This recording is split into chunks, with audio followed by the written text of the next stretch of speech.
Doctor, আজকাল এক্সোজোম সম্পর্কে অনেক সমালোচনা শুনতে পাচ্ছি।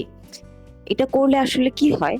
এক্সোজোম খুবই ইনোভেটিভ এবং ইফেক্টিভ একটা ট্রিটমেন্ট। এক্সোজোম করা হয় একনি স্কারের জন্য, ফেস রিজুভিনেশনের জন্য এবং এন্টি এজিং এর জন্য।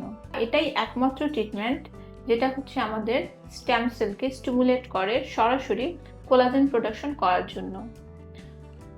বিভিন্ন রিসার্চ এটা দেখা গেছে যে একটা এক্সোজোম প্রায় 4টা পিআরপির সমান কাজ করে। এতে এতটাই গ্রোথ ফ্যাক্টর থাকে। আপনার যদি মুখে একনি স্কার থেকে থাকে এবং এন্টি এজিং এর সাইনগুলো যদি আপনি ফেস থেকে প্রিভেন্ট করতে চান, সেক্ষেত্রে আপনি নির্দ্বিধায় এক্সোজোম এই থেরাপিটি নিতে পারেন। অ্যাস্থেটিক ভাবে আমরা অনেকদিন ধরে এক্সোজোম করে আসছি এবং খুবই স্যাটিসফ্যাক্টরি পেশেন্টদের রেজাল্ট।